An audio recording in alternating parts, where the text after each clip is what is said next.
with coverage you can count on. This is Channel 3 Eyewitness News at 11 in HD. Good evening. Thank you for joining us. I'm Greg Glover. And I'm Cindy Sexton. The Hamilton County Board of Education is still discussing the future of its contract with Durham Bus Services. The company has been under fire since the Woodmore bus crash in November that killed 6 children. Tonight, board members had several options, including a proposal to renew owner-operator contracts. Channel 3 Eyewitness News reporter Tanisha Cordell joins us now to explain. Tanisha.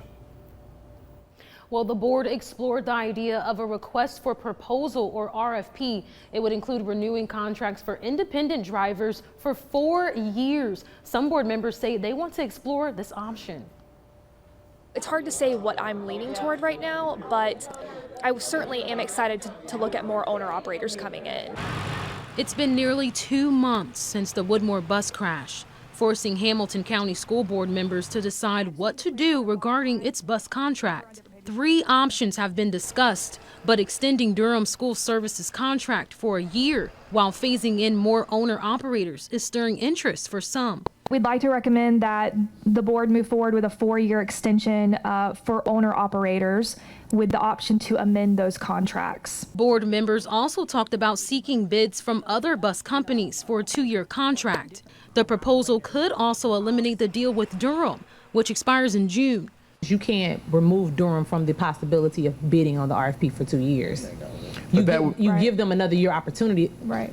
I don't mean that way. If they're the one chosen, but they have a right to bid on the 2-year contract. Deciding how many bus routes owner-operators would take over is also up for debate. 200 routes are covered by Durham, and the district uses 49 owner-operators. 41 of those drivers were asked what they're looking for if approved.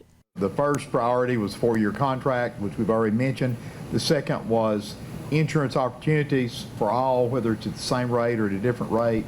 And the third was a better pay rate. Robinson says more owner-operators would lead to more accountability. A number of these owner-operators have been driving for decades with our school system. So it would be, it's a good opportunity for more people to come in, but it also means the challenge of making sure that we've got the right people coming in as owner-operators.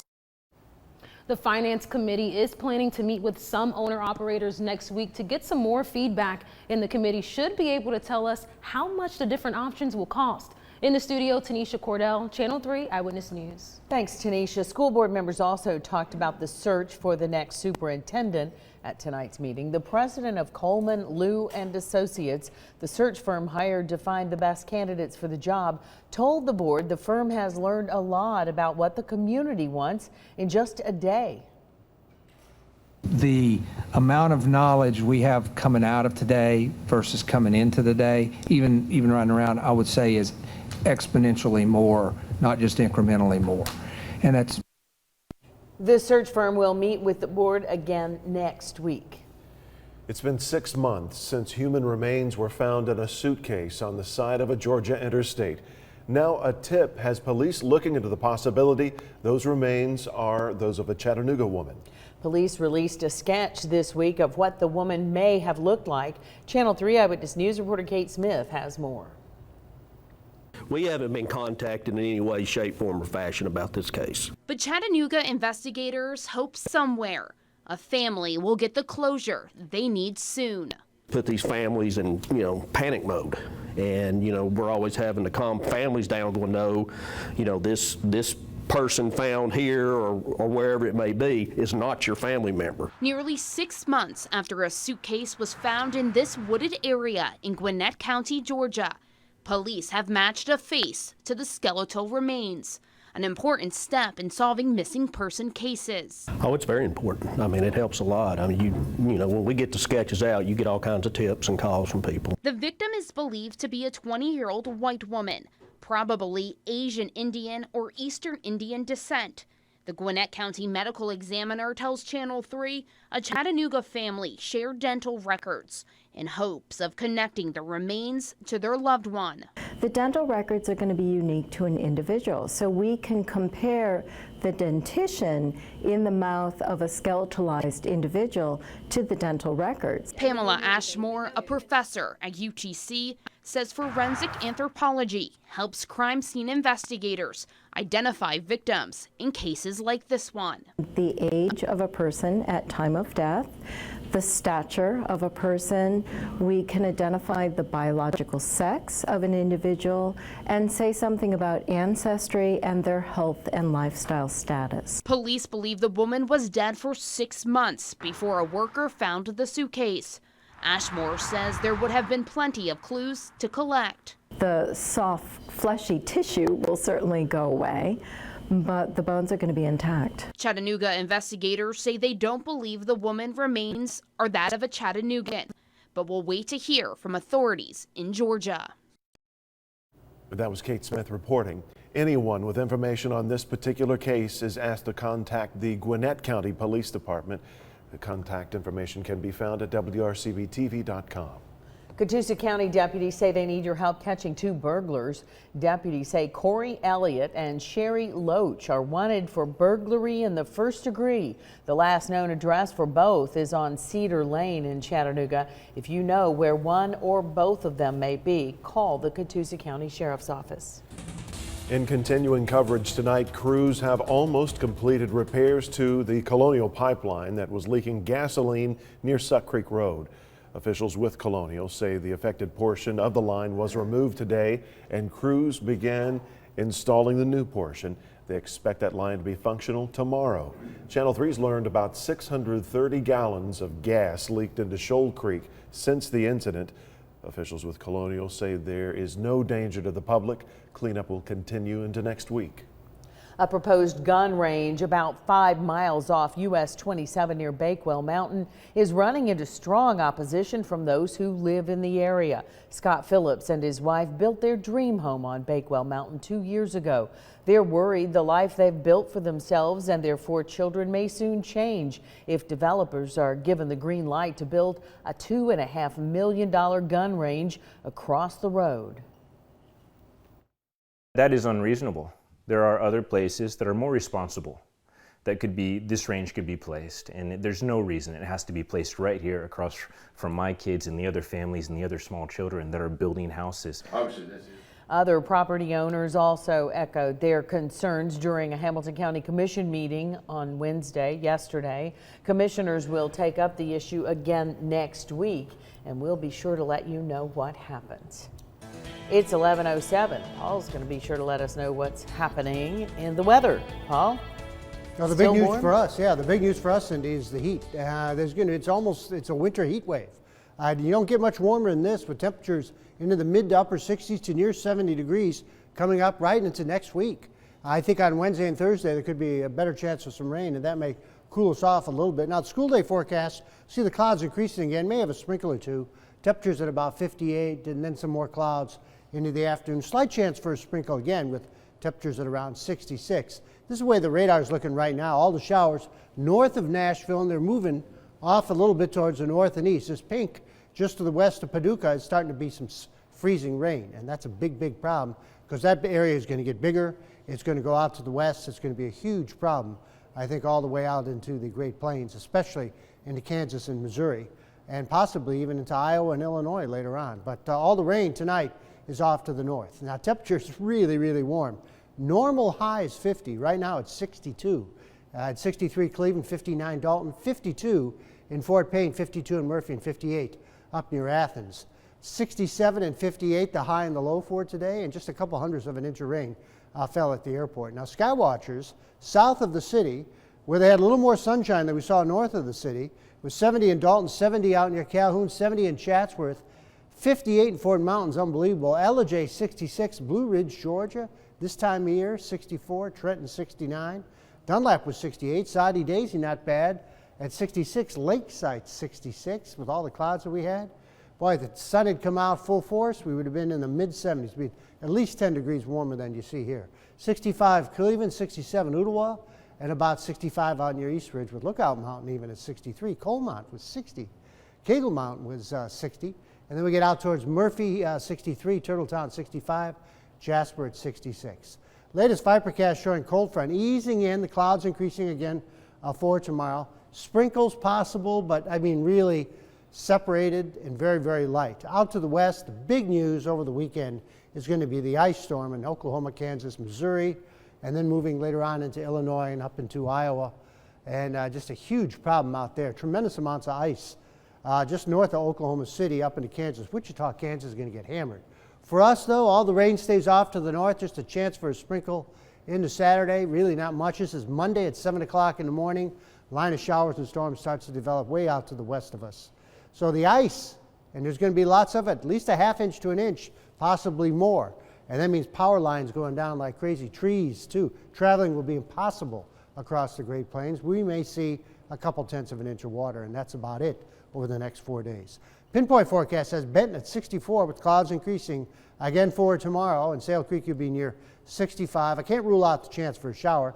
Could see some patchy fog tonight as we've seen some clearing with 57. And then again, 67 after the fog burns off, clouds roll back in.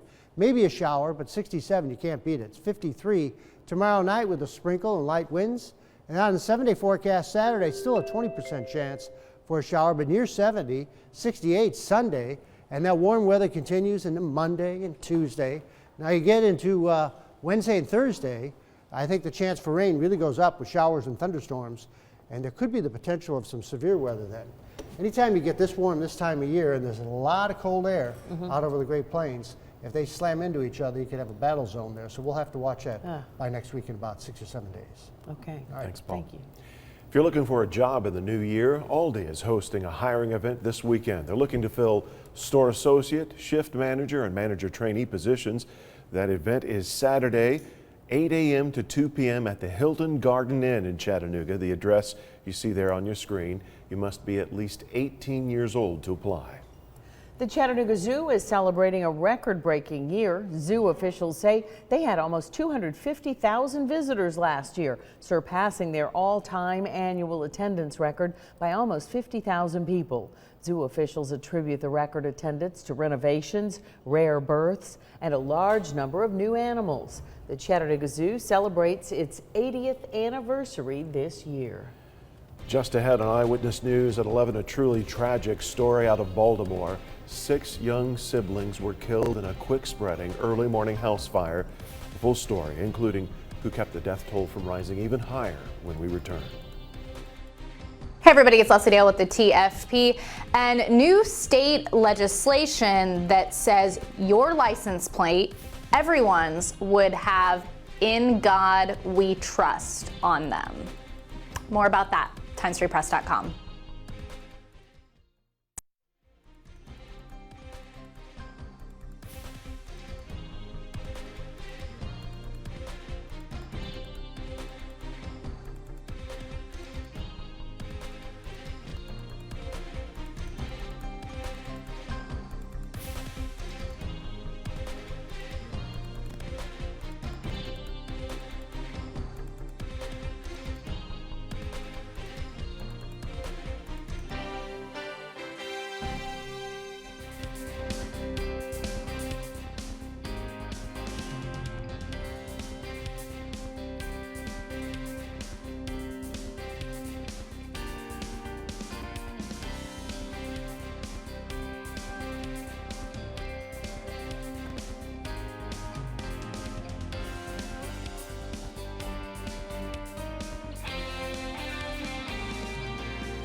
Tonight, a family and a city are dealing with a kind of tragedy that's hard to comprehend.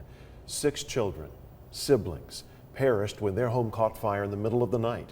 3 more siblings were able to escape, in addition to their mother suffering an unimaginable loss. NBC's Carrie Sanders has more from Baltimore.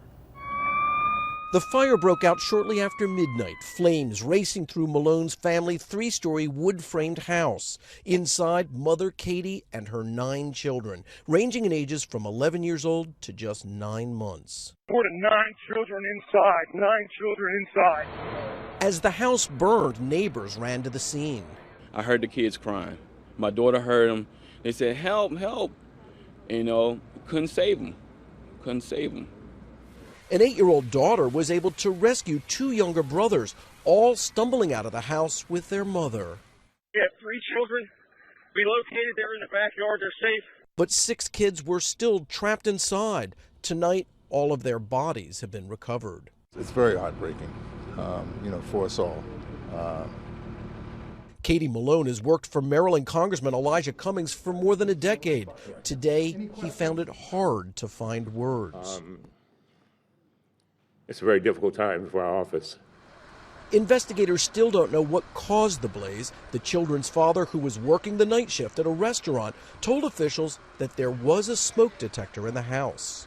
Tonight, the 8-year-old who rescued her 2 siblings has been released from the hospital. Her mother and the 2 family members she saved are still there in critical condition. Carrie Sanders, NBC News, Baltimore.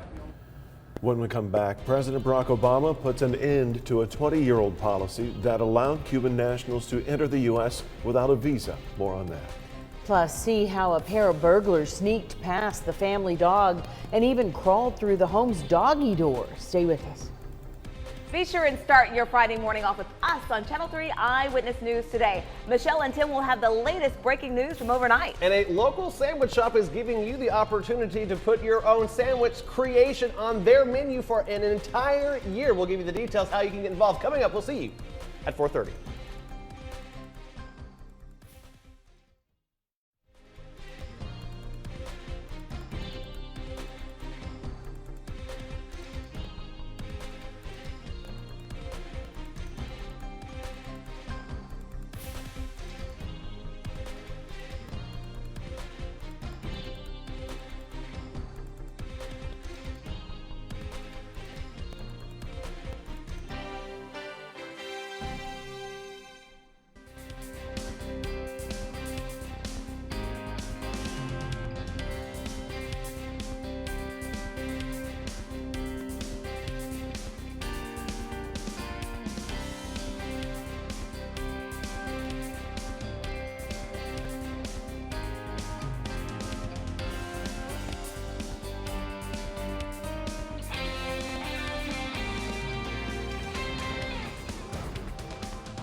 Police in Arizona are looking for a pair of burglars that slipped past what may be the world's worst watchdog. Surveillance video shows the bandits pulling up to the house. While one knocks on the door, the other hops the fence, reaches into his pocket, pulls out a treat for the homeowner's dog. After distracting the pooch, he crawls into the house through where? Yes, the doggy's own door. He then lets his partner in through the front door. The two make off with several large items, leaving that poor pup behind. On Capitol Hill, the Senate passed a budget mechanism that will allow congressional Republicans to repeal the Affordable Care Act with a simple majority. The measure passed just before 1:30 this morning after more than 7 hours of amendment votes. It's the first step towards the repeal of Obamacare, a process that will likely take weeks, if not months.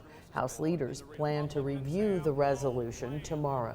Also in the nation's capital, President Obama announced he's ending the policy known as wet foot, dry foot, which granted residency to Cubans who arrived in the U.S. without visas. A senior administration official says the change is effective immediately. Cuban nationals who attempt to enter the U.S. illegally will be subject to removal. The president says this way the U.S. will be treating Cuban immigrants the same as migrants from other countries. President Obama spent part of his day bestowing the nation's highest civilian honor to his friend and closest advisor. He presented Vice President Joe Biden the Presidential Medal of Freedom Award.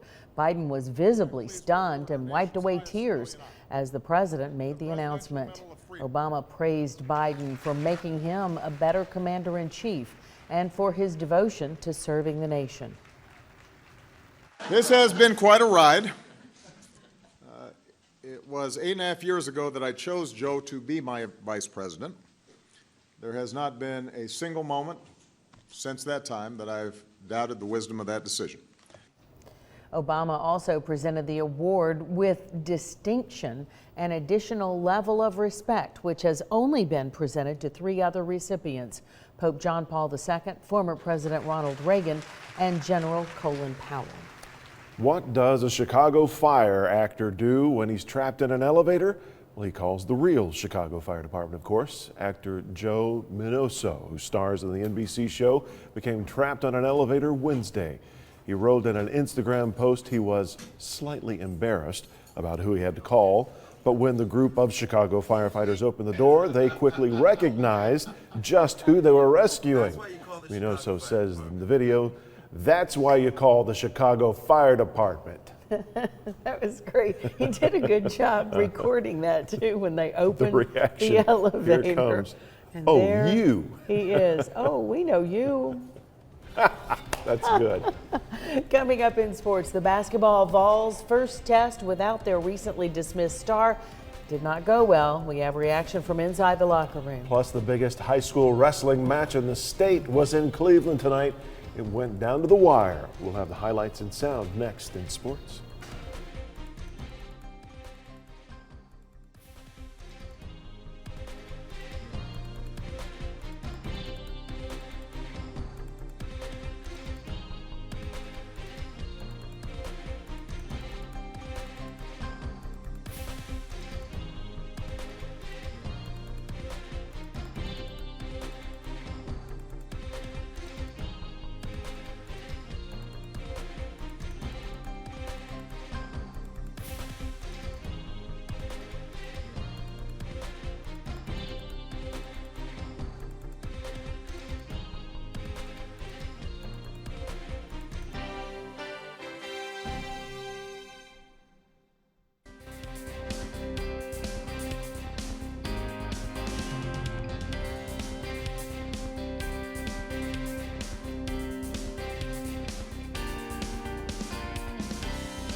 Did you know there's more than 150 high school wrestling teams in the state of Tennessee? And the top two are just miles apart in the same town.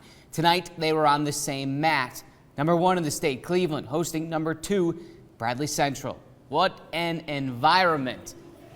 I'm talking strobe lights, neon lights, a packed house, might have been a DJ as well. Heavyweights up first. Cleveland's Titus Swafford taking down Christopher Cash. Swafford still working on the ground to get that pin. He got it. Cleveland takes an early lead. They held it for quite some time, 132 pounds now. The Bears are rallying. Senior Ryan McElhaney doing work to the state's second-ranked Colton Landers from Cleveland. McElhaney picks up the win. Bradley fans pumped. They take the lead 29-24 into the final match. At 220 pounds, it's all on the line. Cleveland's Seth Garcia, raw power, flipping Devin Gibson inches from the pin, and he would get it. Also the win, 30-29 in walk-off fashion. Your final score, Cleveland stays unbeaten. I just put the team on my back and, went out there and did the best I could. I knew being down 29-24, I was like, in my head, I knew I had to get this pin. I cannot get nothing more than a pin. So I went out there and got my pin and did my thing. We told them going into it, we can't make it about Bradley. If we make it about Bradley, then we're not going to get full effort. We made it about ourselves, and I'm just proud of them. They fought in 14 weight classes, and we had a lot of guys step up. What a big win. Hey, National Signing Day less than a month away, which means the coffee is brewing. College coaches, they're pulling all-nighters. In the case of the Vols' top offensive recruit, they need not worry or lose any sleep. That's because 5-star lineman Trey Smith and 4 others enrolled at UT today. From left to right on your screen, 3-star defensive end DeAndre Johnson, 3-star O-lineman Riley Locklear. The big guy in the middle, of course, that's 5-star O-lineman Trey Smith from Jackson, Tennessee. Then it's 3-star dual-threat quarterback Will McBride from Texas. On the far right, it's 3-star linebacker Shannon Reed, Fort Myers, Florida. In Alabama now, Auburn offensive coordinator Rhett Lashley is bolting the Plains for the same position at UConn under head coach Randy Edsall. Lashley had been at Auburn since 2013. He spent 4 seasons as Gus Malzahn's OC. To the hardwood now, 1996, the last time Tennessee lost to Ole Miss. 28 straight wins spanning 21 years for the Lady Vols. Odds are I wouldn't be bringing it up unless it were in jeopardy. And it was in jeopardy.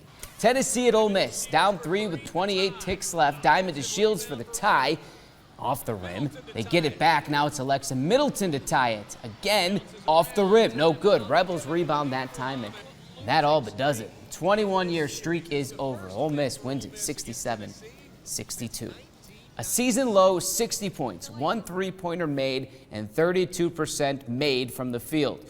All just 1 day after guard Dietrich Mostella was dismissed from the team. The big question after the ugly loss for Tennessee to South Carolina was, would Mostella have made a difference? Those inside the Vols locker room have opposing views. He was either feast or famine. And again, he hates more than these guys playing against pressure. It wouldn't have been a difference because, again, South Carolina, they pressure better than anybody that we've played and do a better job. And again, he, like our guards, they haven't shown they want to play against that kind of pressure. You can't replace a guy like Dietrich. He's a spark plug. He's a great guy. He's great when he comes off the bench. He's great defensively. He's a really good scorer, and I feel like he could have helped. Interesting takes, different views between head coach Rick Barnes and forward Grant Williams. The Vols have now lost 3 straight league games. They're next at Vanderbilt Saturday night, 8:30 tip. Some big-time NFL news on the West Coast. The San Diego Chargers are no more. After 56 seasons, the Chargers are officially moving their franchise to Los Angeles. The move comes after the organization and the city were unable to reach a new deal for a stadium. Now, if you haven't seen their logo yet, look at that right there. Look familiar? It's basically a cross between the Los Angeles Dodgers and the Tampa Bay Lightning. Creative much or not? That's it for sports. Paul Barris has a look at your 7-day right after the break. See the Tampa Bay Lightning's Twitter.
All right, it's going to be another warm day, another beauty, but it's going to be a lot of clouds too. The clouds are going to roll in. Could have some sprinkles throughout the day off and on, some light rain showers. Temperatures will be climbing into the mid to upper 60s again and near 70, even on Saturday, same thing. Sunday, more the same, but I think we've got a better chance for some sunshine on Sunday and Monday, and even into Tuesday. If we get enough sunshine, it'll get near 70. And by midweek, some storms. Bring it on, and not the storms, though. You'll be glad you stuck around for this. Chinese thrill seekers successfully conducted the world's first jump from the highest bridge on Earth. The 29-year-old extreme sports enthusiast, nicknamed Adam, completed the jump from the newly opened bridge in southwest China. It's more than 1,800 feet. That's 6 football fields above the river. The whole process took about a minute and a half. He opened his chute 10 seconds into the jump at about 670 feet above the ground. You know how it ends. He lands and lives happily ever after. You did. We hope you do too. Have a good night.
Did you know there's more than 150 high school wrestling teams in the state of Tennessee?